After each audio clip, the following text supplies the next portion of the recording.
Hello and welcome to Abhipedia, powered by Abhimanyu IS. I'm Shahid and we are discussing practice questions for NABARD Grade A exam phase 2. Right? Already हम पहले 3 set कर चुके हैं, 3 session ले चुका हूँ मैं. This is the 4th session in the series. और हम क्या बात करें, we are discussing subjective questions to be attempted for the mains exam और the phase 2 exam of NABARD. चलिए देखते हैं आज क्या क्वेश्चंस हैं और लेट अस डिस्कस कि कैसे उनको अटेम्प्ट करना. So this is the question we have. What is sprinkler irrigation, discuss its merits and demerits. Question बड़ा है यस, बट आपको कितना लिखना है, you have to write only in 100 और 150 वर्ड्स. ऐसे याद रख लीजिए, इससे ज़्यादा हम नहीं लिखेंगे. यही हमारा ऑब्जेक्टिव है. कैसे करेंगे ट्राई करके देख लेते हैं. सो क्वेश्चन क्या क्या क्या लिखा है यहाँ पे. 2 चीज़ें पूछी हैं, हमेशा याद रखिए जब आपको क्वेश्चन अटेम्प्ट करना है, you need to understand the question first. Answer तो कोई भी लिख लेगा. If you can not understand the question, answer कभी अच्छा नहीं लिखा जाएगा. और हम क्या करते हैं जनरली इग्नोर, हम क्वेश्चन को समझना भूल जाते हैं. We do not understand it, we just read the question और ठीक है लिखना शुरू कर दें. व्हाट इज बीइंग आस्क्ड ये देखा जाएगा. यहाँ पे क्या है, सबसे पहले ही is asking about the sprinkler irrigation.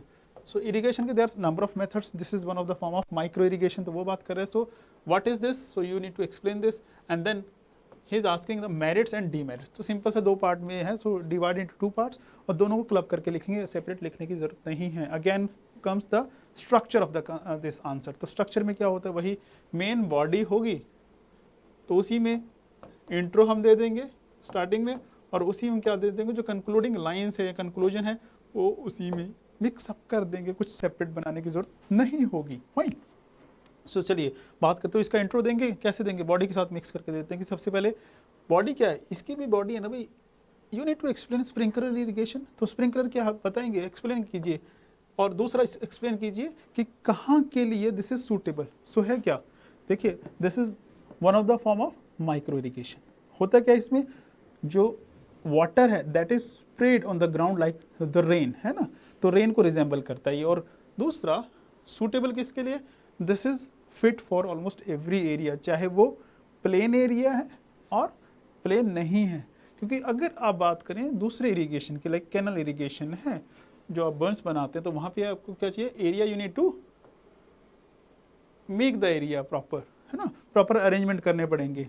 Preparation of the soil is set क्यों की जाएगी. यहाँ पे कुछ भी अगर सॉइल जो है या आपका एरिया कुछ ऐसा सा है तो चल जाएगा कि यहाँ पे अगर स्प्रिंकल लगा है तो वो क्या करेगा, इट विल कॉज रेनफॉल. कि यहाँ से लगा दिया आपने, जो फाउंटेन्स है वो रेनफॉल कॉज कर देगा हर तरफ. सो इसके लिए क्या यूनिफॉर्म एप्लीकेशन होगी irrespective of the area of the land. तो यहाँ पे कोई प्रॉब्लम नहीं है. So it is suitable for almost every area and almost every crop. Almost every crop है ना, कुछ के लिए हो सकता नहीं हो, पर हम ऑलमोस्ट लिख सकते हैं. तो दिस सेफ साइड. तो अपने 2 लाइन में एक तो ये एक्सप्लेन भी कर दिया और साथ में इसका इंट्रो भी दे दिया, क्योंकि उसने स्टार्ट यहाँ से किया है. उसने पूछा व्हाट इज स्प्रिंकलर इरिगेशन, तो इंट्रो प्लस एक बॉडी आपने साथ में दे दी. अब मेन पे आएंगे, क्योंकि मेन बॉडी क्या है, वो पूछ रहे हैं इसके मेरिट्स और डीमेरिट्स. तो बताएंगे, मेरिट्स भी बताएंगे और डीमेरिट्स भी बताएंगे. यहाँ मैंने एक लाइन में सारे लिख दिए हैं, आप उनको 1 बाय 1 लिख सकते हैं, है ना. हाँ, क्योंकि टाइपिंग करना है आपको, वो वर्ड कैसे काउंट करता है, अगर वो स्पेस को भी काउंट करेगा then you need to write without this lines. सिर्फ एक पैरा में लिखना पड़ेगा आपको with using commas, inverted commas, ऐसे कर करके आपको लिखना पड़ेगा. बट यहाँ पे आपको ऐसा है ना, कि समझना तो पड़ेगा. अगर वैसा नहीं है तो आप क्या करेंगे, पॉइंट बना के लिखेंगे. चलिए, तो मेरिट्स क्या है, it is suitable for all type of soil. हाँ, सिर्फ कहानी है जो हेवी क्ले सॉइल है, क्योंकि क्ले सॉइल में क्या है, जो वाटर है वो पर्कुलेट नहीं हो पाता है, तो वहाँ के लिए छोड़ के ऑलमोस्ट हर सॉइल के लिए इट इज सूटेबल. तो it's a good thing. So this is the very first merit. दूसरा, वाटर सेव होता है यहाँ पे, क्योंकि जब आप कैनल बनाते तो पूरा वाटर फ्लो जो है, एक तो ज़्यादा वाटर हो, वॉल्यूम उसका ज़्यादा होता है, और वो चैनलाइज करना पड़ता है आपको, पूरे फील्ड में करना पड़ता है. यहाँ पे आपको थोड़े से छोटे से पाइप में उसका वॉल्यूम कम है और स्प्रे हो रहा है, तो आप इफिशियंसी थोड़ी सी रिलेटिवली बढ़ जाती है और यूनिफॉर्मली अप्लाई हो रहा है. सो यहाँ पे वाटर सेविंग उस तरह से हो जाती है. थर्ड, जो आपको दूसरी जो अरेंजमेंट करनी पड़ती है, बंस बनाने पड़ते हैं, तो ऐसी कंस्ट्रक्शन जो करनी है टेम्परेरी, यहाँ पे वो कुछ करने का ज़रूरत नहीं होता है. सिंपल है, एक बार पाइपिंग कर दी गई है, लाइन बिछा दी गई है, फाउंटेन्स में लग गया, तो आपको स्प्रिंकल जो लग गया तो वो इरिगेशन करेगा. सो अगर वो नहीं बचेंगे तो जो छोटे छोटे आप ज़मीन ख़राब कर देते हैं बंस बनाने के लिए, चैनल बनाने के लिए, यहाँ पे वो ज़रूरत नहीं है. So you will be saving land. तो ये लिख सकते हैं नंबर 4, और जो वाटर का डिस्ट्रीब्यूशन है यहाँ पे वो यूनिफॉर्म होगा। सो दिस इज द 5, कि ऐसा नहीं कि एक जगह ज़्यादा हो गया तो वो फसल वहाँ से ख़राब हो जाएगी और जगह कम है तो वहाँ एरिड की वजह से वो ड्राई हो जाएगा, अगर उसको नहीं मिलेगा वाटर तो वो ख़राब हो जाएगी क्रॉप। तो ऐसा नहीं है, यहाँ पे यूनिफॉर्म डिस्ट्रीब्यूशन रहेगा। So these are the merits. तो 5 बता दिए, अगर 10-10 वर्ड भी लिखोगे तो 50 वर्ड्स वैसे ही हो जाते हैं, पर मुझे पता है 10 वर्ड्स में नहीं लिखा जाता एक भी पॉइंट, 15-20 वर्ड्स लग जाते हैं। फिर अगर डीमेरिट्स की बात करें तो डीमेरिट्स देख सकते हैं क्या है कि इसको सेटअप करने की जो कॉस्ट है वो थोड़ी सी ज़्यादा है। आपको सारी पाइपलाइन बिछानी पड़ेगी, सारा एक प्रॉपर अरेंजमेंट करना पड़ेगा, जहाँ से पानी आएगा टैंक हो सकता है उसका, फिर उसमें पंप लगाएंगे आप और वो सारी पाइपलाइन बिछाएंगे, तो इनिशियल कॉस्ट इन्वॉल्व है। और हमारे यहाँ पे जो किसान है वो कौन सा है, मार्जिनल किसान है, स्मॉल फार्मर है, मार्जिनल या स्मॉल फार्मर है, 80% से ज़्यादा वो है हमारे यहाँ पे। सो प्रॉब्लमेटिक है, तो उसके लिए ये कॉस्ट बियर करना थोड़ा सा दिक्कत है। If the temperature is high, if there are high speed winds, अगर ऐसी कंडीशन है that it is not efficient. क्यों? क्योंकि हाई टेम्परेचर है तो ड्राइनेस होगी, तो उस टेम्परेचर में जो वाटर वेपर्स हैं इवेपोरेट होने के चांसेस बढ़ जाएंगे, और अगर हाई स्पीड विंड्स चल रही हैं तो जो वाटर ड्रॉपलेट्स गिरेंगी तो उसको क्या करेंगे, दे विल मूव अवे, उसको उड़ा के ले जाएंगी वो, तो जिस क्रॉप को चाहिए वहाँ वो मिलेगा ही नहीं, क्योंकि उसकी जो उसका जो वेट होगा, डेंसिटी है वो कम होगी, क्योंकि वो एक छोटी सी ड्रॉपलेट है जो in the form of rain crops को मिलेगी। तो ये एक प्रॉब्लम क्रिएट हो सकती है, तो इफिशिएंसी उसकी उस कंडीशंस में कम हो जाएंगी। इसका मतलब जो वो एरियाज है, हॉट एरियाज है, हाई टेम्परेचर और जहाँ पे हाई स्पीड विंड्स चलते, तो वहाँ पे it is not suitable, it is not fit. तो डीमेरिट्स कम है, तो इसका मतलब क्या है, डीमेरिट्स कम है, मेरिट्स ज़्यादा हैं। कॉस्ट है, अगर कॉस्ट एक बार हो गई उसके बाद तो बाद की कॉस्ट कुछ नहीं है, तो बेनिफिट ही बेनिफिट, तो ऐसे ख़त्म कर सकते हैं कि it is one of the efficient irrigation system. और अगर आप छोड़िए कि जहाँ पे प्लेन में तो कुछ और भी लगा सकते हैं, but about the hill areas वहाँ पे जो है इरिगेशन के जो मीन्स हैं आपके वो लिमिटेड होते हैं, वहाँ पे आप कैनल्स नहीं बना सकते, वहाँ पे आप दूसरी चीज़ें नहीं लगा सकते। फॉर एग्जांपल आप वहाँ पे ना पॉन्ड वाला कर सकते हैं और ना ही वहाँ पे वेल जनरली होता है, तो वहाँ क्या कर सकते हैं, जो हिल एरियाज़ में इसको यूज़ करके वहाँ पे प्रोडक्टिविटी, वहाँ पे एग्रीकल्चर को प्रमोट किया जा सकता है। तो ऐसे इसको कंक्लूड करेंगे आप। फाइन, तो चलिए अब चलते हैं नेक्स्ट क्वेश्चन के। एक और क्वेश्चन लेते हैं, वो थोड़ा सा अलग है, वो डायरेक्ट फैक्ट्स नहीं है, थोड़ा सा एनालिटिकल होगा ये, है ना। सो यहाँ क्वेश्चन क्या, what do you understand by the term distress cell.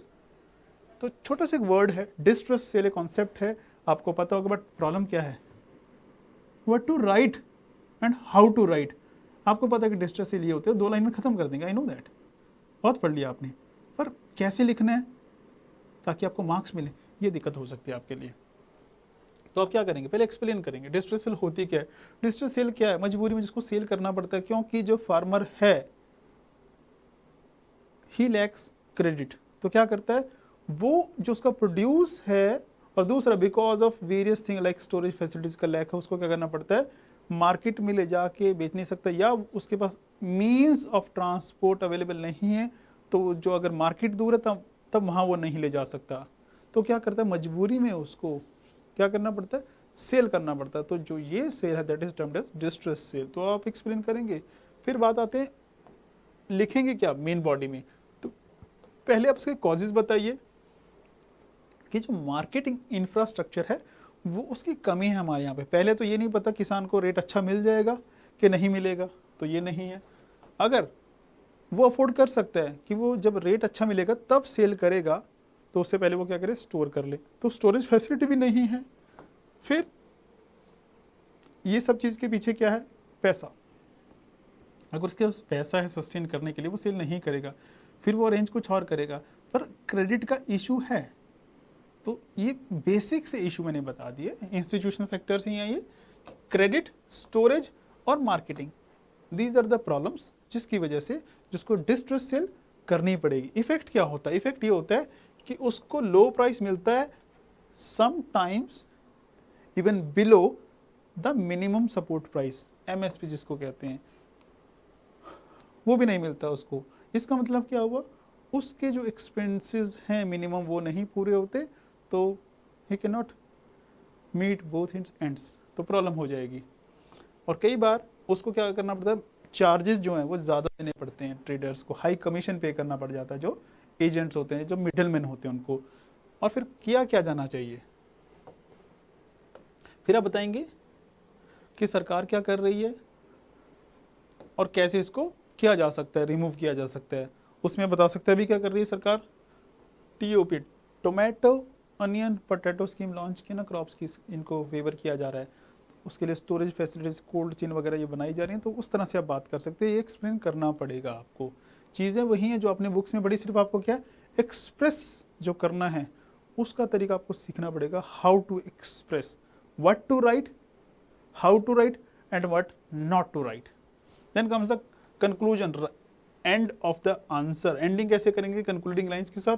सो ये क्या है, this is one of the most important causes of the plight of Indian farmers, कि इंडियन जो फार्मर्स हैं, अब कह लीजिए एग्रीकल्चर है उसकी कंडीशंस खराब है, क्यों, क्योंकि फार्मर्स की कंडीशंस खराब हैं। तो फार्मर की कंडीशंस क्यों खराब है, this is one of the biggest reason, distress sale is one of the biggest reason.